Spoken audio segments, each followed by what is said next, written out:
Hello and welcome to episode 43 of the Factor 50 Football Podcast with me, Michael Grantham. Thank you, listener, for being here as always. Hope you're having a lovely week. This week on the podcast, we've made a short-term loan signing because we were short of numbers. So I've got a huge favour to ask, first of all. Please make sure you are liking and following and subscribing to the podcast and tell all your friends about it, because I think it would be really, really funny if our most popular, most viewed ever episode would be the first one we ever do without Farrell. So that would be lovely. So get word out there, tell your friends, because it would be hilarious. Farrell's on his honeymoon. He got married, which we'll come to in a minute.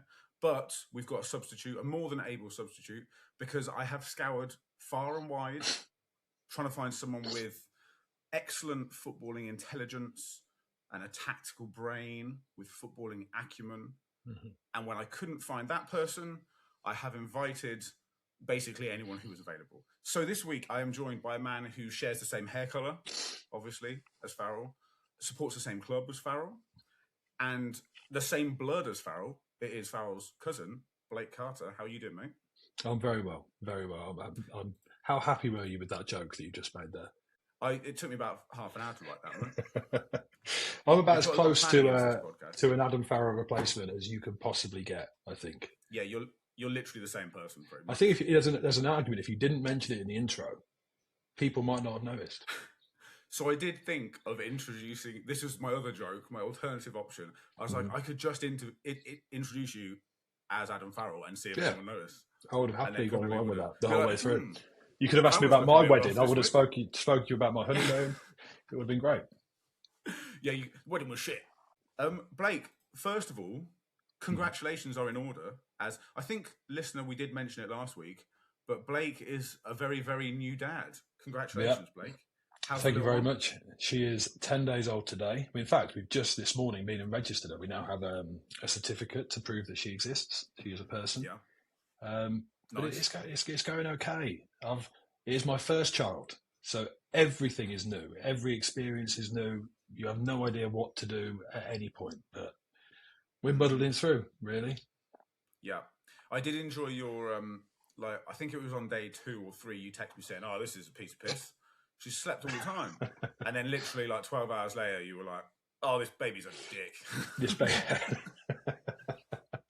Yeah, she had a bad night. So I got a bit cocky because we'd had one night with her where she was fantastic. She slept. She woke up once for a feed, and other than that, she slept. And I thought, having a baby's easy. And then the next night, she just wouldn't stop from 1 a.m. all the way through. We had to draft in Emily's mum at 5 a.m. We had to call her up and say, please come over and help us. We did in crisis.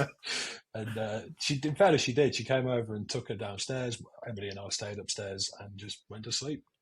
Nice. That's what grandparents are for. That's what they're for. Yeah, having grandparents local who are willing to help, that is a godsend. You need that. Well, she lives in Sussex, but fortunately, she was local at the time. Oh, right. We didn't ask her to come from Sussex. Get here now. That's good. I'm glad you're coping because. Thank you. And it was good to see you both at the wedding as well, obviously, at the weekend. Yes, not the baby, sadly. Sadly, baby didn't make it, but Emily was there. Yeah, she declined to her invite to the wedding. Wasn't interested. Yeah, wasn't interested at all. She got too much on. She had a lot on. I've got a whole day of screaming and crying to do. I can't make it. Sorry. Emily was getting showered in praise for her resilience at turning up. What was it?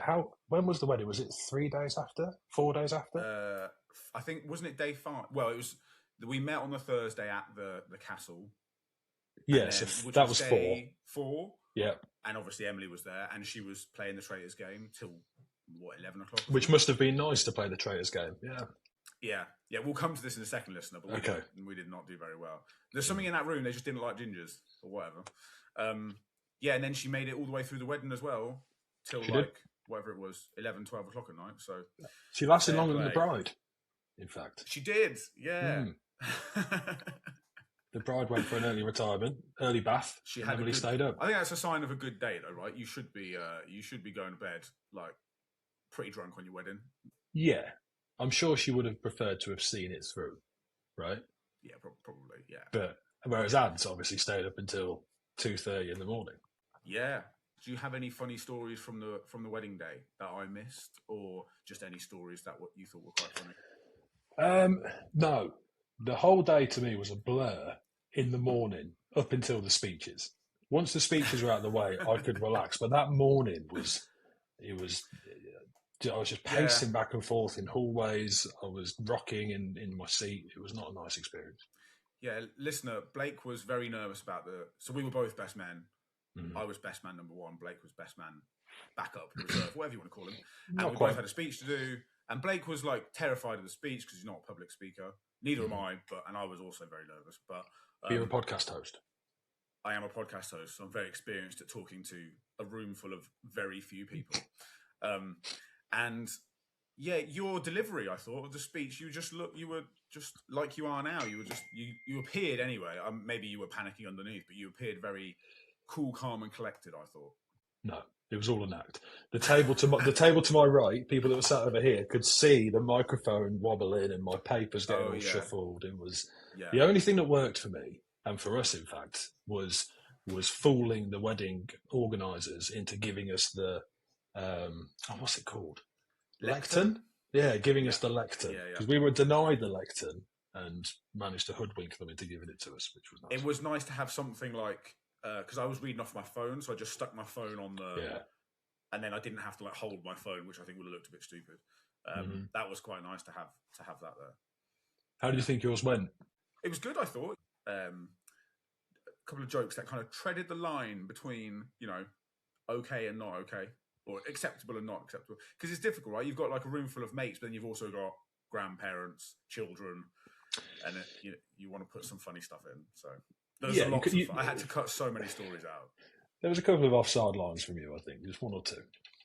Yeah, the main one was aimed at you, actually, wasn't it? To start with. Which I didn't even hear. I was down on the floor crawling around, as you know, so I didn't hear that happen. People told me about it after and said, "Were you okay with that?" And I didn't. I had no idea. I did enjoy the reaction because should I explain the joke? Yes, I think so.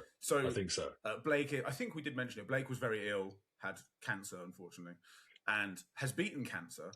But he was ill around the time of the stag do, which we were co-organising until you got quite unwell. And my second line or something was, for those of you who don't know me, I'm the best man who didn't fake cancer to get out of organising the stag do. And the room, you could feel it, half the people were laughing, but also ooh, am I allowed to laugh at that? And there was a ripple, wasn't there? Yeah. I checked with Blake. It was all fine. It was all planned. So... Unfortunately, Adam burst out laughing at that. He found it really funny, which works in your favour. If the groom's laughing, then it should be okay. Yeah. It gives everyone else permission to laugh, so I think that was fine. Yeah, it went well. A couple of funny stories I remember were in the morning of when we were all getting ready in the groomsmen area. I was ironing a shirt for about 10 minutes before I realised that and then my wife expertly analysed that I hadn't plugged it in or turned... No, it was plugged in but not turned on. And I think whoever was doing their shirt before me had also done the same thing. So I don't know. Question, if Bev wasn't there, how long do you think it would have taken you to realise something isn't right? Quite a long time. I know I'm shit at ironing anyway, so I was just expecting it to look like shit. So I probably would have just stopped and been like, that's as good as I can do. I'm not sure I would have noticed, to be honest. Because you're not going to go, oh, let's see if that iron's on, I'll touch it. I think you probably would at some point. If you're stood and the creases aren't moving, you'd investigate, wouldn't you, surely?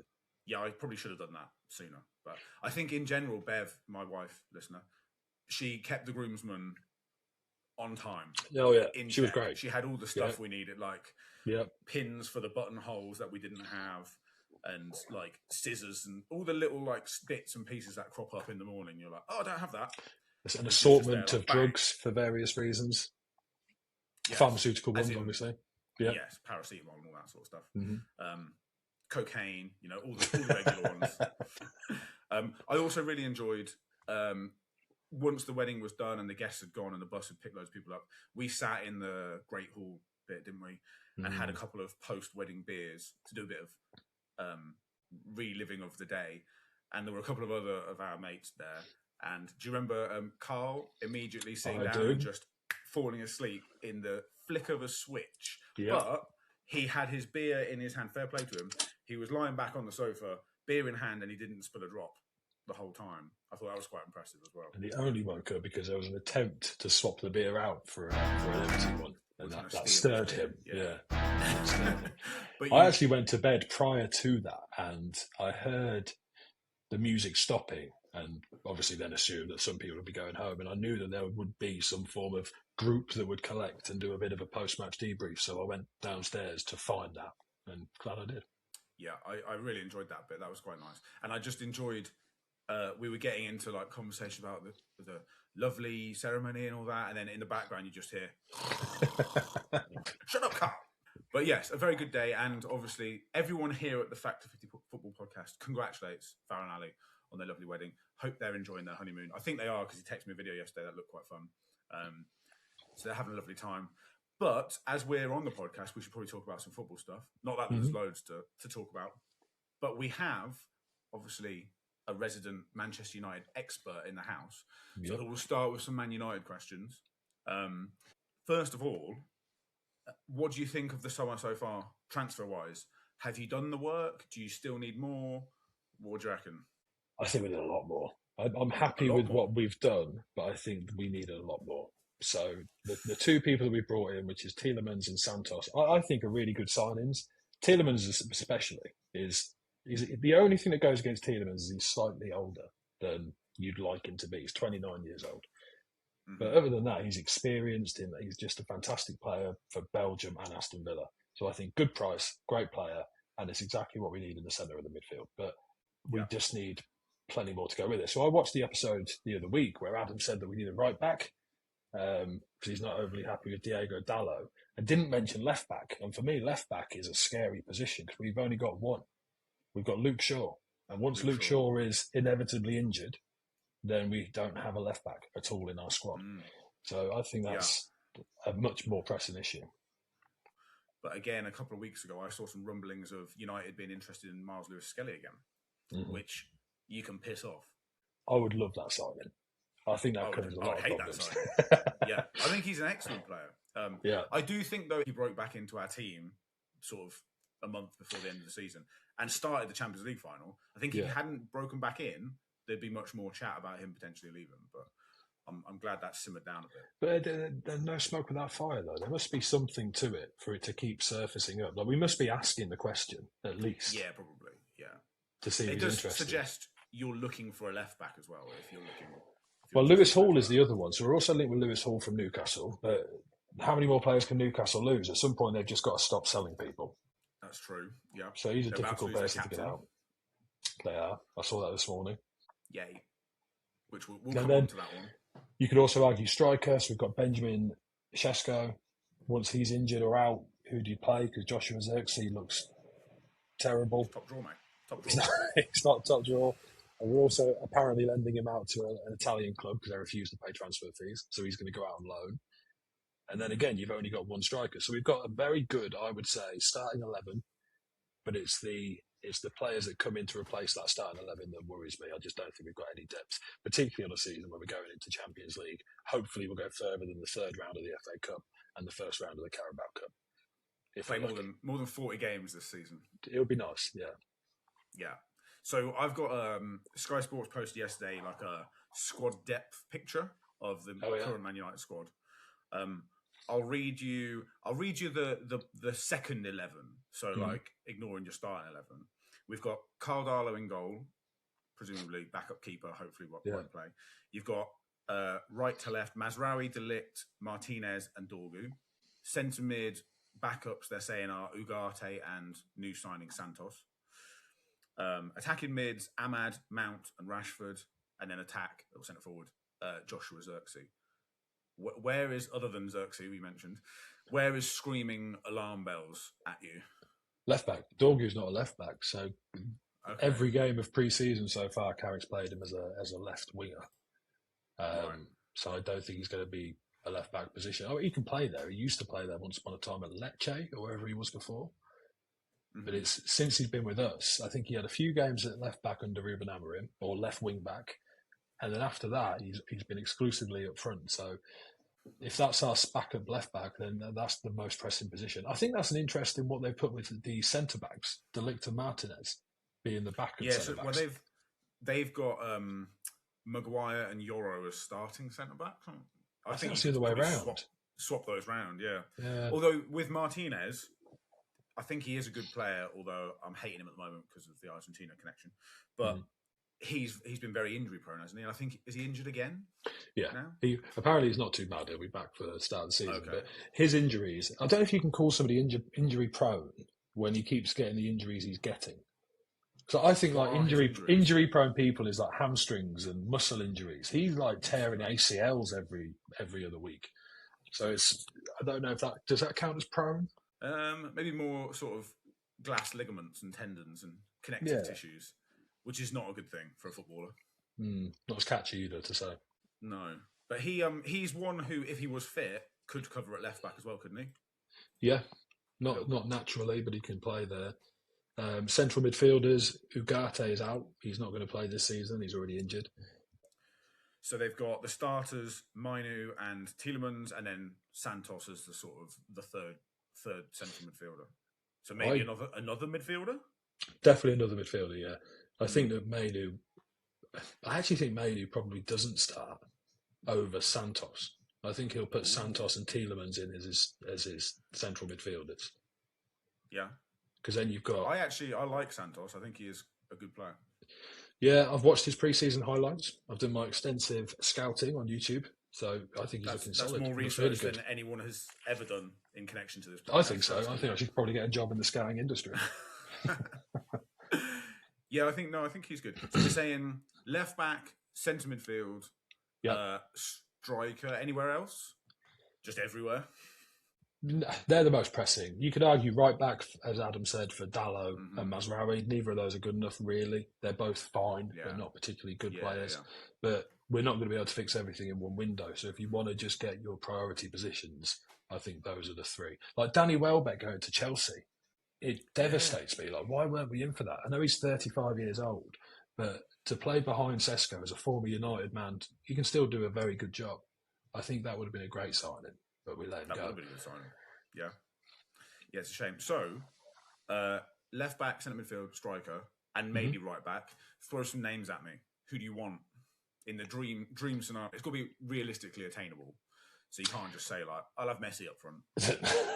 I actually don't want Lewis Skelly for left back. I would rather have Lewis Hall. Yeah.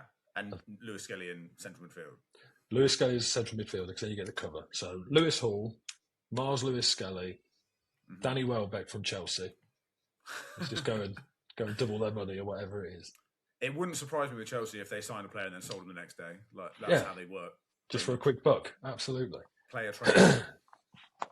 I think that'll be fine. And then we've got a real good base. Yeah. The goal for the season is not to win the league, probably, is to try and maintain the Champions League position. So if we can just get a core in of those three people, I think we'll do well. I think we'll be all right. Yeah, no, that's a good shout. I also really like Lewis Hall. I think he was unlucky not to be in the England squad. And he is also a friend of the podcast because we have the most tenuous indirect link to him, I think, of anyone in the world. But one of my ex-colleagues, Kaylee, also listens to the podcast. She's an Arsenal fan. And a member of her family is going out with Lewis Hall. And so she's met him a couple of times at like family barbecues or whatever. And I've messaged her several times saying, Agent Kaylee, get him on the podcast. Get him on the podcast. It's not happened yet, but we can live in hope. Could you imagine if you got Lewis Hall as your first guest on the podcast? Particularly if he's just gone to Manchester United. That would be fantastic. Yeah, his career could really take off if he chooses that. I found out I've got a strenuous link to a celebrity the other day. My partner, Emily, I found out that her cousin is married to Keira Knightley. Oh, wow. So that's pretty cool. I could see if she might want to come on. I don't know if she knows much about football, but she might want to make an appearance. We'll take literally anyone with a famous name, mate. Okay, anything to get the podcast out there. We're desperate over here. I'll put the word in. We'll see. That is very cool. Very cool. Okay, so you're the manager then, Blake. Who is your starting 11, not including potential future transfers? So the squad as it is today, who's your starting 11 for? So it'll be standard Michael Carrick formation, which is he tends to run a 4-2-3-1. So we'll have Senna Lamens in goal, of course. Right back will be Diego Dallo, not Sergio Dallo. Lissandro Martinez with De Ligt. And then left back is going to have to be Luke Shaw. Central midfielder will be Santos and Tielemans, with Bruno playing as the number 10. And then Shesko, Cunha, and Brian and Bumo. I think it's a pretty solid starting 11. But yeah, behind that it is a bit thin. And are you worried about, not worried because you want to be back in the Champions League, but are you worried about balancing Europe and the Premier League? Yes. The extra stress? Yes, purely because of depth. We did okay last season in the Premier League as a result of only having the Premier League to worry about. There was no midweek games at all, which was awful for a fan. There was no football on, ever. Like all the Champions League games were happening, FA Cup games, and United aren't in them. So it wasn't a fun season, but it helped us. I feel the other way around for Arsenal because we were playing it every 4 days for like 6 months straight or something. It was something like from November to March, we had a midweek game every single week. I think maybe there was 1 week we didn't or something like that. And by the end of the season, I was just like, can we just give it a rest now? There's too much football. We played like 68 games or something last season. Is that because you were bored of watching it or you were worried about the players? No, just stress. And also, I'm worried about all the way through the World Cup. I said it on the podcast. I was watching like Saka and Rice and Saliba and just waiting for them to collapse in a heap, which obviously has happened with Saliba and sort of partially happened with Saka and Rice. I think Saka's on the way back. Rice is kind of just absolutely fried. Zubamendi's form went off a cliff because he's fallen to pieces halfway through the season. You can get to a point where there's too much football, and we got to that point, I think, at the end of last season. Because we got, quarterfinals of the FA Cup, final of the League Cup, final of the Champions League. We nearly played as many games as you can physically play in a football season. And then you've got the World Cup afterwards. I think Declan Rice played like 70 games, didn't he, or something, last season. So is that right? Too much football. Too much football. I was really surprised when he got played in the third place playoff game. From start to finish as well, I was furious.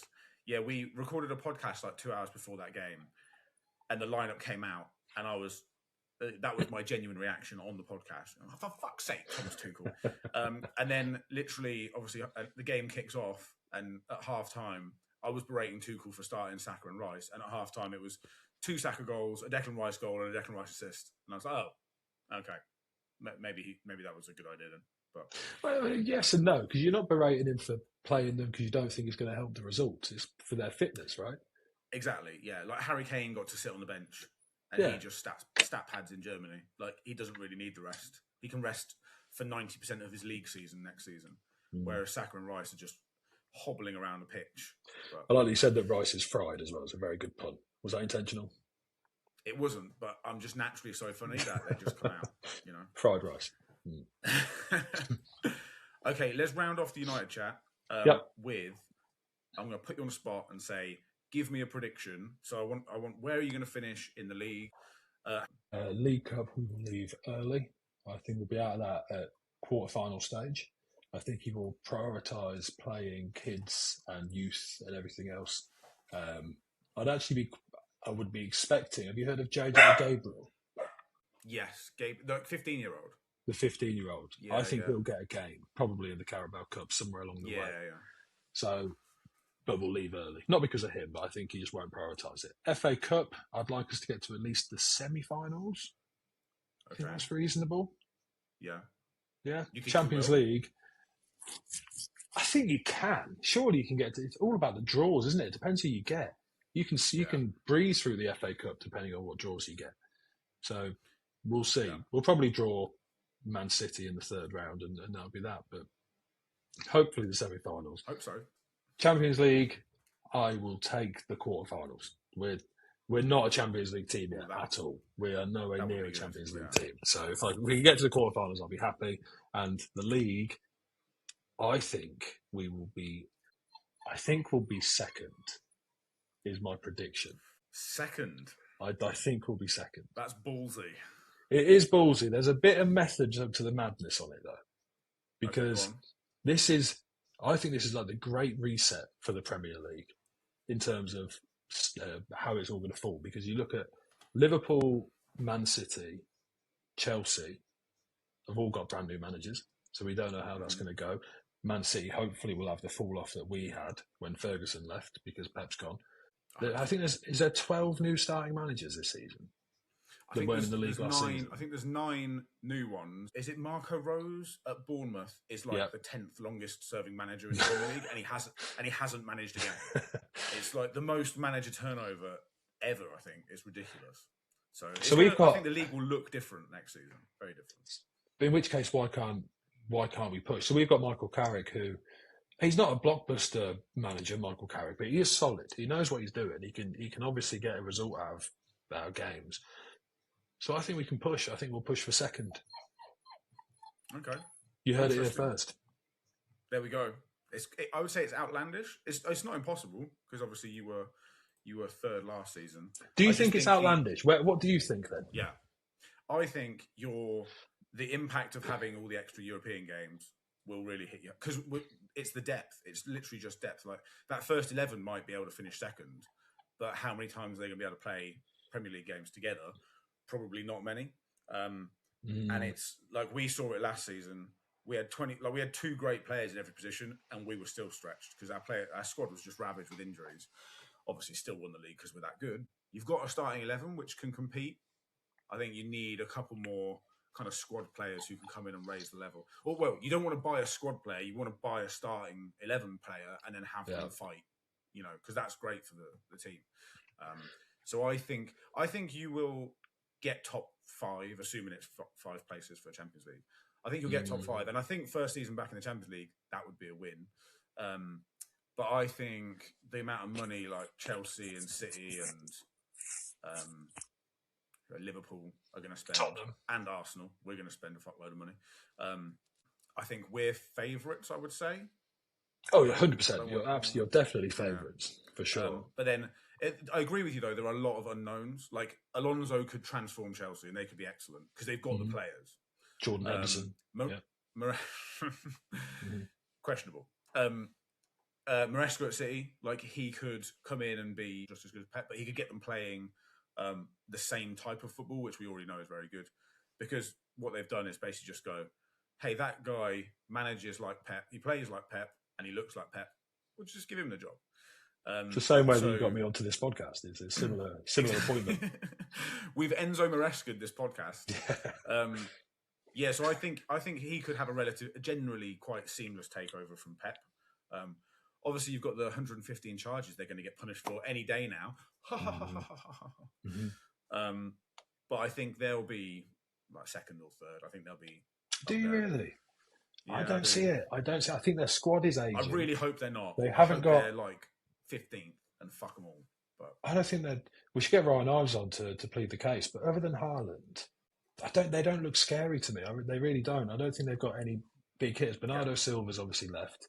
Maresca has got a huge job to do. It's really difficult to replace a big manager, as you found when Wenger left, as we found when Ferguson left, as Liverpool found when whoever left. So he's got a big job to do, and it might be that he is the man before the man, as it sometimes now happens, where he has to come in to be the replacement, leaves, and then they find whoever it will be. He's the Unai Emery. Yeah. Or the David Moyes.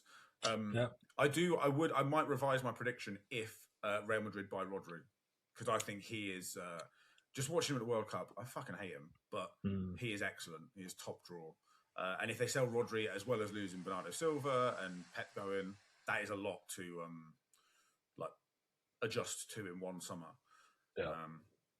But Elliot Anderson, they've signed Elliot Anderson for 130 million or whatever that number was. Is that a player that's going to scare you in a starting 11, Elliot Anderson? Not really, no. I don't think so. I think he's very good. I don't think he's worth anywhere near that money, but we said this a couple of weeks ago. If you buy a player from the Premier League, it's like 60, 70 million quid plus as a starting point, which is insane. Except for the person you signed today, which we'll talk about soon, I'm sure. Yes. Well, yeah, that's a good segue, actually. What a lovely professional segue there. Let's move on to a brief Arsenal chat. Let's do Bruno first. Mm-hmm. It looks like it's done. I'm pretty confident it's done. David Ornstein has said it's done. And if he says it's done, he is the man. Yeah. 70 million quid with like 5 million extra or something like that. 28 See, years I old. read it was 75 flat. You just pay them 75 all in one go, no instalments. Yeah. I mean, it's not my money. I think it's a slight overpay. I think he's probably worth 50, 60. But then again, in a market where Morgan Rogers is 117 and Elliot Anderson's 116, I'm not going to complain too much. I do think he is an excellent player at the peak of his powers. I slightly worry that he's 28 and like he might be 2 good seasons left, 3 good seasons at the top. But then again, if he gives us 3 really good seasons, we're probably going to win more stuff. So what do you think, as an outsider, do you think it's a good signing? What do you think of Bruno? I think it's a really good signing. I don't think it matters that he's 28 or coming into 29 because you're not signing him for the future. He is just a here and now player, and he will be in your. I think if we were to do the same game for Arsenal for your starting 11, he is in your starting 11 for sure. Yep. Every time, and he sort of becomes that Xhaka replacement, or what Chelsea are trying to do with Jordan Henderson. He's just going to be the leader of the centre of your midfield. Yeah, he's. I think he's got a lot of qualities in our central midfield we don't already have. And there's the stuff that he lacks, I think we've got lots of. So coverage of the pitch, Declan Rice, that's like his superpower. Bruno is not so mobile, doesn't get around the pitch as well. But in terms of like progressive passive and breaking lines, we don't have a lot of that. Like Zubamendi became quite sideways at the end of last season or second half of last season. Declan Rice's passing is great, but his superpower is running with the ball, like his physicality and his just charging through the middle of the pitch. So I think Bruno brings that, which we don't have, getting the ball forwards to the likes of Saka, Havertz, Ødegaard, whoever, quicker, because that's where we fall apart. Like against a low block, we win the ball back, and then we're just like, bam, 11 players behind the ball, and we've got nowhere to go, and then it's the horseshoe of death, and it makes me very sad and miserable. Bruno will pick it up, and he might misplace like 5 or 6 passes a game, but he will try and find Saka. He'll try and find Solis. He'll try and find Vinicius Jnr, who we'll come on to in a minute. He'll play that pass, and if it works, it works. If it doesn't, it doesn't. But I think a combination of Bruno and Rice will work really well because Bruno's going to try and play that ball. He might lose it, but then you've got Declan Rice next to him who will just win it back. Like, they are 2 of the best in the world at those 2 individual things. And that, as a balance in central midfield, I like that combination a lot. Do you not think he's a bit nastier too? He's a bit nastier than what you currently have. Yes. I remember lots of incidents, obviously, because weirdly, Newcastle and Arsenal, in the last like 5 seasons or so, have had a very heated right. I feel like Newcastle really hate Arsenal because we're much better than them. Wankers. And yeah, the games, especially at St James's Park, like he has been a nasty bastard. I remember once one challenge, like he was sort of running past Jorginho, and like the ball's gone, and he just like goes past him with his elbow and like brushes his head. And Jorginho obviously goes down, and then he's like waving, like "Get up, you wanker!" You know. He is a proper shithead. And it's the kind of thing you hate to see, unless it's in your team. In which case, exactly. It's like when we signed Jorginho, I was like, he's a bit of a nasty, ratty bastard. And then we signed him, and I was like, well, he's our bastard now. And it's exactly the same with Bruno. Yeah. But he brings that like that bite. I would say we've got a lot of players who you'd love to bring home and meet your family, like Declan Rice and Martin Ødegaard and Kai Havertz, and lovely blokes, lovely kind blokes. I think Gyökeres has got a bit of a nasty, edge to him. We've got a couple like that. But generally, Gabriel is obviously physically an absolute monster. But most of our squad are very nice. But like Mikel Merino, he's literally like, what a gentleman. A lovely bloke. Bruno is the other end of that spectrum. But I think you're right. You do need that. And since Xhaka left, we haven't really had much of that in the midfield. So, when the news first broke, like a month ago or whatever, and we were linked to him, I was like, is he what we want? But thinking about the fit in our squad and in our midfield, I think that kind of profile of player is pretty exciting. And I think he will start. Like, as soon as he's back, rested from the World Cup, he'll be starting next to Rice, which is quite exciting. It is. The only thing that surprised me about it, I think when the season ended, if you were to look at Arsenal and say, what do they need? I wouldn't have thought you'd go big on a central midfielder. That just didn't feel like the position to prioritise. Yes, I would agree. It does feel quite crowded there now. We've got like 5 or 6 midfielders. Probably get Lewis Skelly out. Just move Lewis Skelly on and just free it all up a little bit. No, How Do much not does he do that, cost in please. your eyes? What's the price of a Miles Lewis Skelly? What if Arsenal would sell him or if I would sell him? Both. I think if Man United said like, "Oh, here's £60 million," I think Arsenal would consider it. For I fucking 60? wouldn't. Yeah, I wouldn't. Like, give me 100 maybe, and I might think about it. But I think he could be one of the best central. Like his ability on the ball to beat a man, hold the ball up using his body. Like I haven't seen anyone for a long time use their body to shield the ball as well as he does, especially in the middle of the pitch where like you've got to have eyes everywhere and stuff. He's so good at that. And then you like once he's shielded the ball, a little shimmy or a drop of the shoulder, and he's past a man. And we saw it when he came into the midfield. It was like, holy fuck, where's this been? This is exactly what we need because there was too much being pressed. Let's just go sideways, or being pressed, give it back to Saliba or Gabriel. Because Saliba's like world class on the ball, so it's like, oh well, we'll give it to Saliba. He could do something with it, but we don't get forwards. We don't get up the pitch that way. Lewis Selly, again, similar to what I said about Bruno, he will lose the ball a couple of times, but with Declan Rice next to him, like it's a good match. So I wouldn't sell him for less than, I don't know, 100. If Morgan Rogers is 117 million, Lewis Skelly's got to be like 80 to 100. No, I agree. We spent 60 on Andre Santos from Chelsea. He only played 25 Premier League games. But I think if you are Miles Lewis Skelly, you're looking at it thinking, well, they've just signed Bruno. Where do I fit in this midfield? Am I ahead of Rice? No. Am I ahead of Guimaraes? No. Am I ahead of Zubamendi? Maybe, but probably not. So is he going to be happy being fourth? The only thing I hold hope out is when we were talking about Rice, how much Rice played last year. Maybe we've signed Bruno so that doesn't have to happen. So they compare each other, or we can just be like, you know what? We're at home against Coventry on the opening day. I mean, Rice isn't going to be playing that game, right? He's still going to be resting, hopefully. But, you know, at home against the teams who are going to be lower down the league, maybe we don't need both Bruno and Rice. We can just play one or the other, rest him and partner him with Miles or Marino or Ethan or somebody else. So I guess that's what they're thinking. I wouldn't have said that deal is the one I want to get done first. I think left wing is much, in terms of like starting 11 quality, and that's much more of an issue. But that's sometimes in the transfer window, that's the way it goes. Like the Vinicius thing, which we'll come on to now, that is a relatively large deal to get done. It's not going to be the first thing you do. It's probably going to rumble on for a little while. Whereas if Bruno said he wants to come, and that makes it a lot easier to make that done. So I'm sure in Mikel Arteta's mind, he'd be like, I want to get the left wing thing done. And obviously we've signed Solis to replace Trossard, one in, one out. But the guy, the starting world-class left winger, it's just going to take longer because it's a bigger deal to do. So do you think Vinicius Jr. is going to come to Arsenal? No. Yeah. Do you think he'll?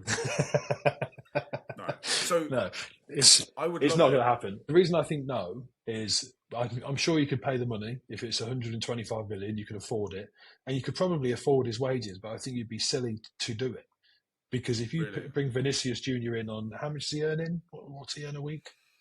I think he earns about $500,000 a week at Real Madrid. So would he come for the same money, or would he want more? So let's go. If he comes for the same, $500,000 a week, your whole squad then is going to turn around and want pay rises. Whether they want $500,000, they're certainly going to want more money.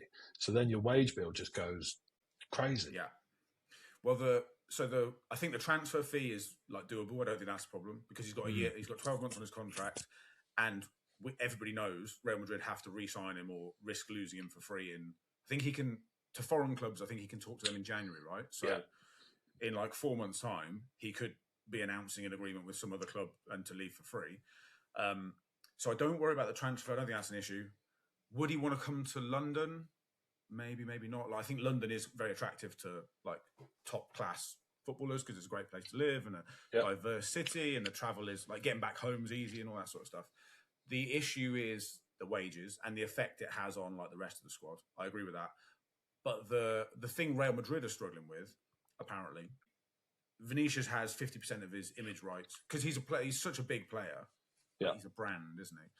That he makes a lot of money from all of his image right deals and advertising and all that shit.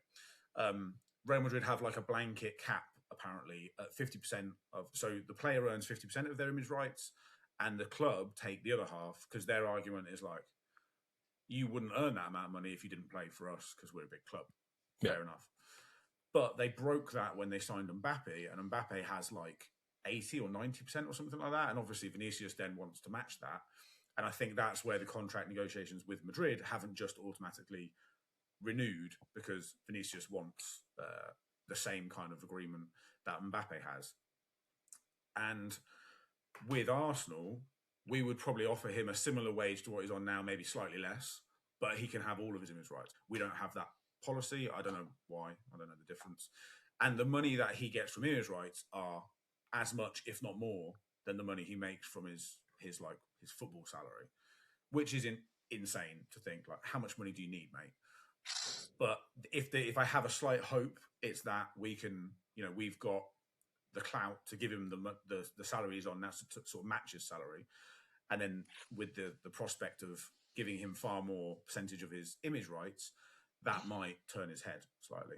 I think he's got like personal terms with us kind of agreed in paper somewhere, or, in the background, theoretically, primarily so that his agents can go to Real Madrid and say, like, give us this or we'll go for free in 12 months.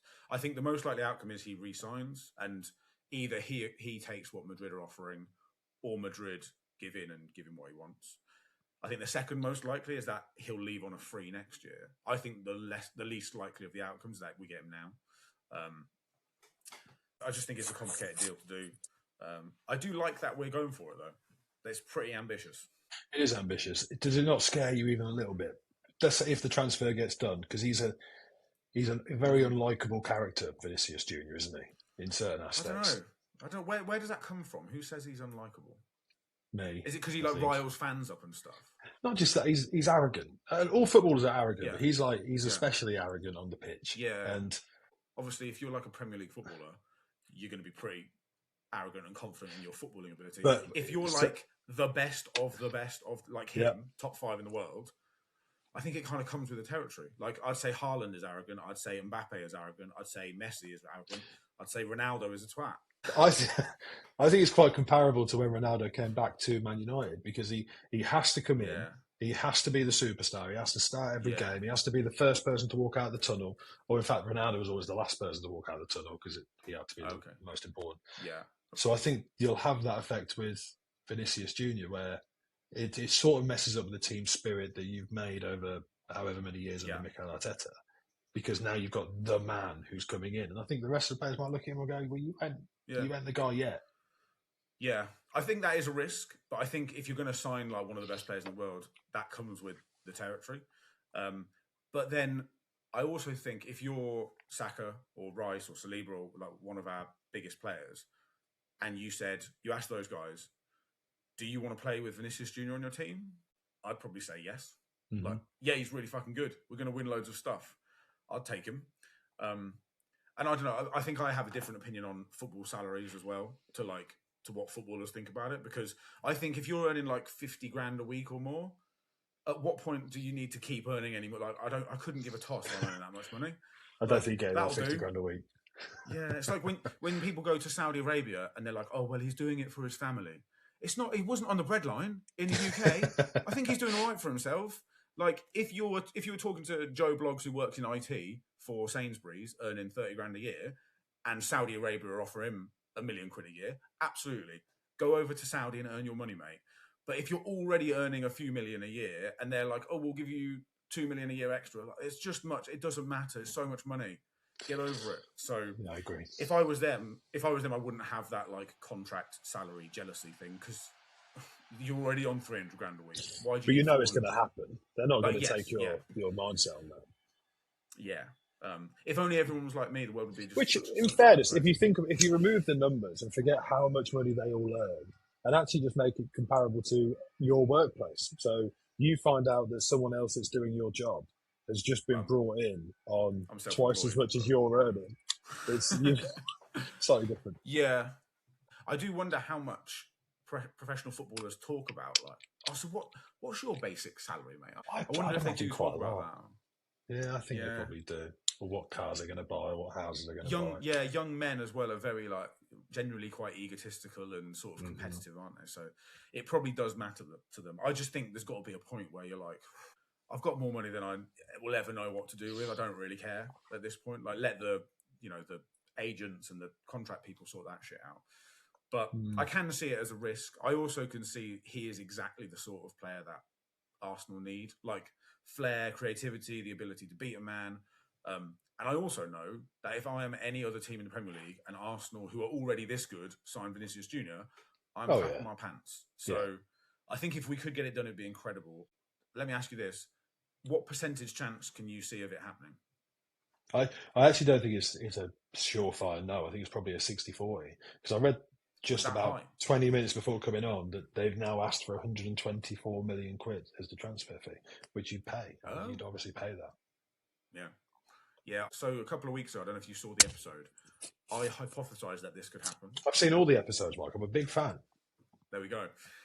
There's been sort of running joke that we just don't mention you on the podcast, hasn't there? But there's been a few occasions. Yeah. It's not that you don't mention me, but Adam particularly has taken credit quite directly for things that I've done. Yeah. I do the same with my mates as well. Oh, that's a good idea. I'll say that. I think I put it at like 20% chance of happening because that's low. He'll re-sign and then we'll look back on it and be like, he was just kind of, playing. Do you not think that for Real Madrid is actually quite an advantage to him leaving? They would. Yeah. They didn't win any trophies last season. Mbappe and Vinicius are trying to compete in the same area of the pitch, so they might be looking at it and think, well, we can actually make 100 million quid here. Yeah, let's get rid of him. Yeah, I could, like, from their perspective, I could definitely see it happening, or see why they would want it to happen. There's also, I've heard theories of like Mbappe moves to the left and they move for Erling Haaland in a year. Great. That'd be fantastic. Because it's been a while since they had, like, who was their last like big Galactico type signing? Was it Mbappe? Definitely, it was Mbappe. Yeah, which has been a couple of years. 2 years, but who was it before Mbappe? Yeah. Bellingham, probably. Yeah. So I think they're due like a big. I think because they didn't win anything last season, their fans are going to want like a big. Look at this shiny new incredible signing. Well, they're buying somebody like Haaland. They're buying Jan Diamonde. Apparently they're getting him for 100 million quid or something like that. So I mean that's a Galactico signing.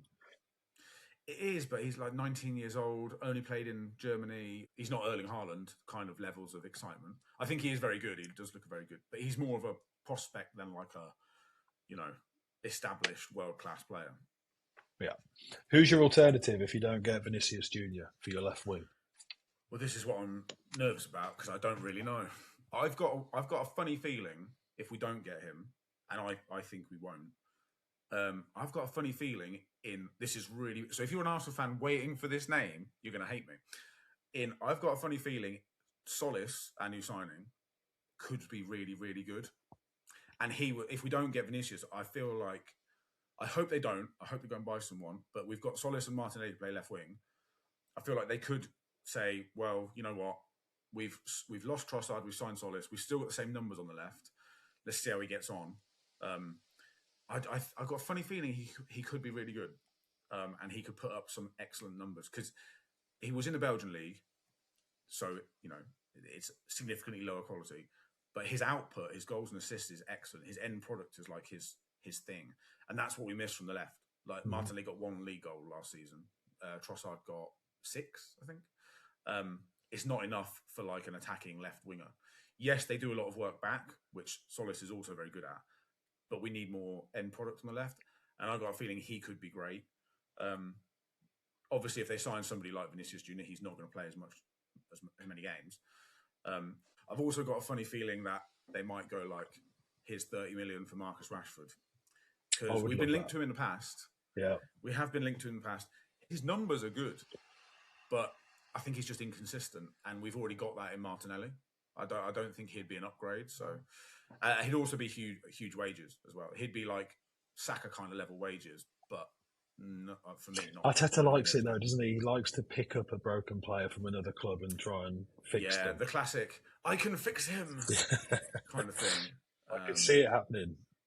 I think Rashford would make the move as well. He just doesn't want to play for Man United. He'd play for anyone but Man United, I think. He hates us. So I could see that happening, but I think both of those options, sticking with what we've got or signing somebody like Rashford, I think there would be... I won't say uproar, but I think Arsenal Twitter are very vocal. They let you know what they're thinking, and I think they would be very mad because you go from like, oh my god, we might be getting Vinicius Jr. to like, oh, we're just going to stick with what we've got, or we're going to get this, older player who is nowhere near as good and pay him massive money. Both of those feel very underwhelming after that. You got Bradley Barkley, obviously has been linked as well, but he looks like he might be going to Liverpool. I also don't think he's worth like 100 million quid. I agree. He's just quick. He's very, very fast. He's very fast. He's a dribbly boy. He's good at all that stuff. But again, we've got Noni Madueke on the right. He feels to me like he's got a touch of the Maduekes about him in that he's really, really good up to the edge of the box, and then he loses control of his feet. Yeah, and like 1 time out of 5, it's excellent, and then the other 4 times the ball's like he goes to square it and it goes out for a throw in or something. Or I think Barkler is not the finished product, and I think that would be a big gamble. Yeah, but what I'd like to happen in my you made a fantasy prediction a couple of weeks ago, which might be coming true, so I'm going to try and put one out there and hope it comes true. Is that you don't sign Vinicius Jr. He leaves on a free next season, goes to PSG, and as a result, they sell Kvaratskhelia to Manchester United. I mean, that would be lovely. If Kvaratskhelia, is that how you pronounce it? If he was available, you'd go for that straight away, wouldn't you? Well, he was available. £60 million he cost PSG from Napoli. I remember thinking at the time, like, why has no one else gone for that? Yeah. What a deal that was. Yeah. Football Manager legend he was. I always used to try and sign him. He was ridiculously good on Football Manager. Yeah. Ridiculously good. But you can never get him. When he was at Napoli, he was like unbelievably good. I used to every now and then because I could never get him out of Napoli. I used to make a new manager, add him on to Napoli, and then sell Kvaratskhelia. I used to give him a good fee. I wasn't unreasonable. I used to pay him like 80 million quid or something. £5 million, please. No, I was very fair in my new position as Napoli manager, and then resigned the next day. Yeah, good idea. I've never actually done that, but I do think that's good. Or like edit the database and just put him in your team. No, I've never done that one. I just occasionally allow a new manager in just for fun. Yeah. No, he was an absolute legend. We should do an episode one day when there's nothing going on of like Football Manager Wonder Kids or something, because we're all very big fans of Football Manager, and we've spent many an hour wasting our lives. Let's go. We've got a couple of last bits before we play a game to finish. Okay. What do you make of Gianni Infantino, the world's most unpopular man, or maybe second most unpopular man, trying to sell the World Cup to private investment firms? What do you think of that? I don't think it's surprising. I'm surprised it hasn't happened. It's similar to when the Super League happened a few years ago, isn't it? Where it causes this uproar and it has to stop. Isn't he in a crisis meeting today? He's called all of his pals in for a crisis meeting. Yeah. I also heard that he phoned Donald Trump. Apparently he tried to phone Trump and Trump's not taking his calls. So he's in a bad way, Mr. Infantino. Good. But yeah, Wenger's come out and he's against it. Everyone's come out and they're against it. So his days are numbered. He's tried to sell football. He's tried to make himself a quick buck, and it hasn't worked out. And he's tried to sell it as like, oh, this is what the game needs. This is the average Joe fan needs us to sell the World Cup to some fucking faceless. What were they trying to do? Firm. I don't really. So they were trying to sell a percentage. Yeah. So that I think they were trying to like get people to basically sponsor the World Cup. Like, did you see they had like a sponsor of the trophy? Like, it came out in a box. And some company, Louis Vuitton. Yeah, whoever it was, whoever the fuck they are, had sponsored the trophy presentation thing. And I think it was like that, but on a massive scale. So like they were trying to get people to buy a bit of the World Cup to basically like advertise their shit there. He proposing as well to create a separate company of which he would be the CEO, and all this dealing was through that company, and he would make like 30 million quid out of it or something each year, or I don't know. Yeah.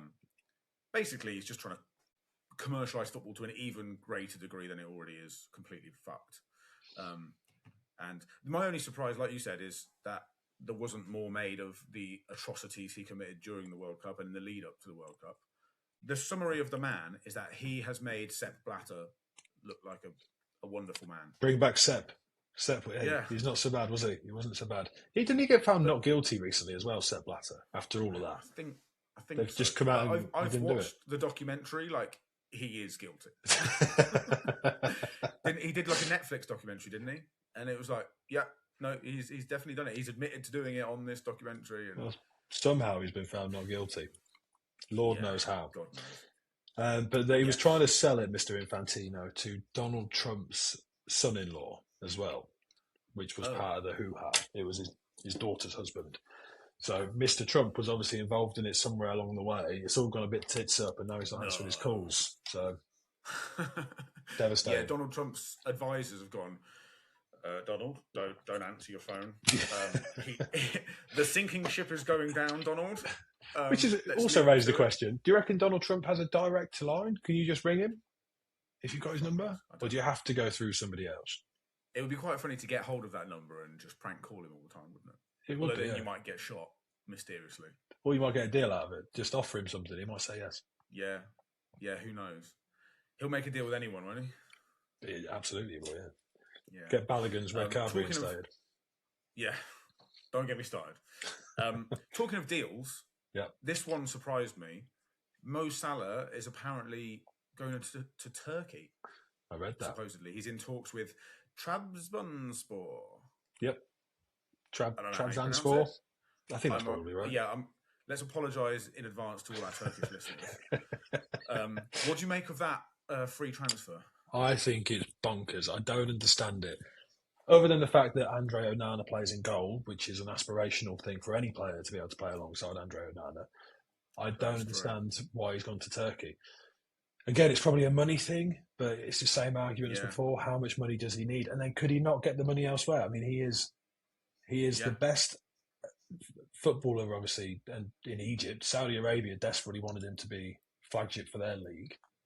Yeah. So I don't know. Maybe he was just desperate to stay in European football, and this was the best opportunity he had whilst maintaining a European club. Yeah. I but can even see then, that theory. Like, do you not think somebody else would have come in for him from the Premier League? Yeah. That's what I'm thinking. Like, have his legs gone that badly that he's like, I can't really do Italy? Like, he would still be really good, wouldn't he? In Italy or in Spain or maybe not at the top level of the Premier League anymore because he struggled a little bit last season. But, a smaller Premier League club, or maybe they haven't got the money to pay his salary in Italy. I don't know. But he's done Italy. He was at Roma, wasn't he? And true, yeah. Fiorentina before that. So he might have just wanted to try something new. Who knows, Mo? Maybe he's a big fan of Turkey. Perhaps he likes it there. Could be. It's Turkiya now, isn't it? Apparently they rebranded their name. Did you know that? Who did? Turkey as a country? Turkey, the nation of Turkey, is like, it's spelt differently, and it's like Turkiya or something you're supposed to say now. Can you just rebrand a country? Apparently. Yeah, it was on, before you think I'm a man of culture, I'm not. I was going to say, what's that programme called where they race across the world? They went through Turkey and everyone was saying like Turkiya. And that's apparently like 5 years ago or something. They changed the name of Turkey to Turkey. Yeah. Fun fact. That is a fun fact. Is it like Holland and the Netherlands, though? It's like two names. Just depends who you ask. I think, is Holland like part of the Netherlands? So calling them Holland is the wrong name or something. So what other section of the Netherlands is there? We're going a bit off piste here, Mike. We need to look into all these things. But if we've got any Dutch listeners or Turkish listeners, please write in or comment on the video or whatever and let us know. Is it called Turkiya or is it Turkey? And what is a Holland? What is a Holland? There we go. What about Deutschland? Where does that come into play in all of this?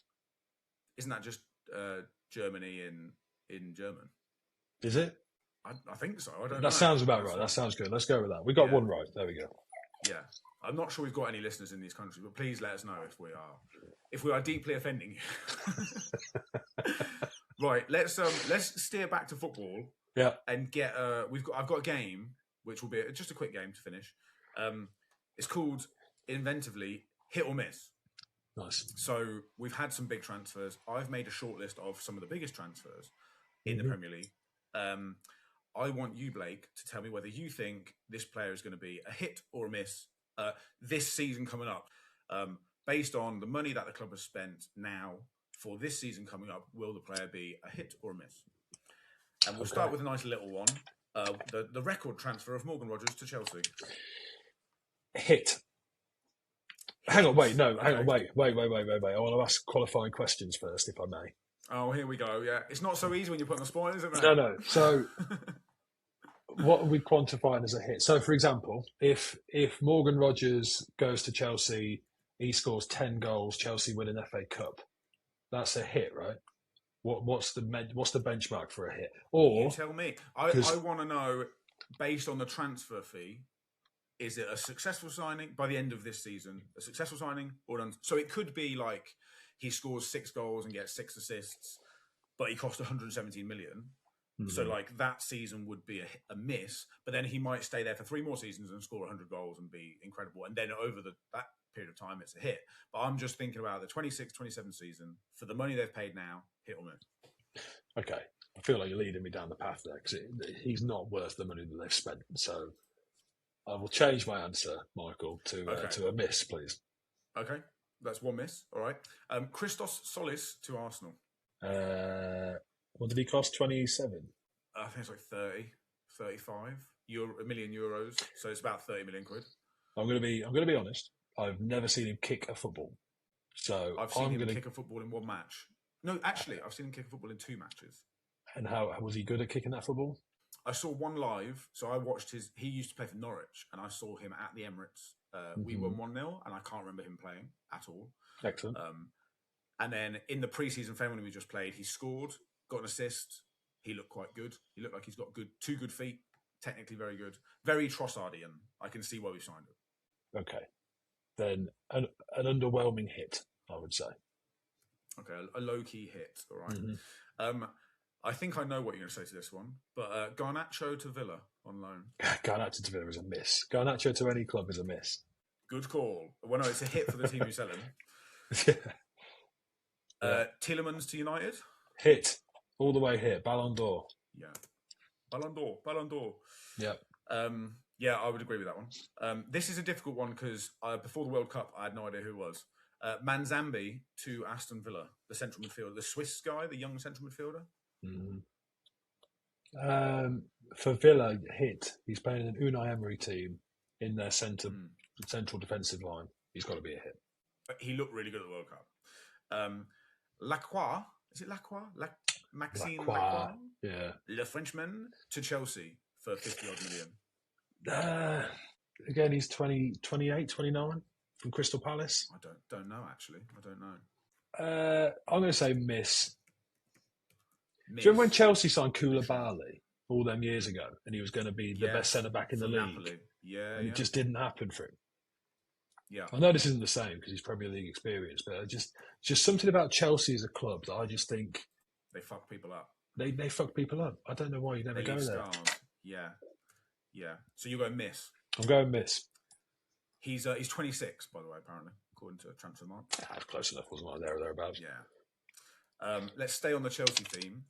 A couple of golden oldies. Danny Welbeck to Chelsea? Hit. Yeah. I think if he gets 10 goals, it's a great signing. Yeah. And Jordan Henderson to Chelsea? Jordan Henderson is the signing of the season. That is a surefire hit. Really? No, miss. Oh, you go miss. Okay, yeah. Yeah, I'm not sure he's been bought to play on the pitch, maybe. Jordan Henderson's reached a point in his career where he is just a cheerleader. He goes to the England squad because everyone likes him and he just goes around all the tables making sure everyone's happy. Chelsea have signed him for it. Right, he's the guy organising the stag do. Hey, lads, you all right? Yeah. He's doing all that. All got a beer, all good, yeah. And now Chelsea have done the same thing. So he's got a weird career, Jordan. In fact, he'll be a pub quiz question one day because his career trajectory was Sunderland, Liverpool, El Ettifaq, Ajax, Brentford, Chelsea. Yeah, it's a weird path, that, isn't it? It's an unusual career, yeah. Okay, so you got a miss for Big Hendo. Okay. Yeah. Hayden Hackney from the Championship to Everton. I think he was like 25 million or something. Yes, I'm going to go hit. He was actually rumoured to come to United because he played under Carrick. And, at Middlesbrough. Apparently very similar to Carrick in how he plays. Okay, yeah. Jeremy Jacquet to Liverpool. Hit. Centre-back. Yeah, hit. I like him. Yeah, I think he's going to get a lot of minutes because they've got no centre-backs. Mm-hmm. Elliot Anderson to Manchester City. Difficult one. If he does, because he's not someone that's going to get goals and assists. That's not his job. Mm-hmm. He's there to facilitate everybody else. So if City have a good season, he's been a hit.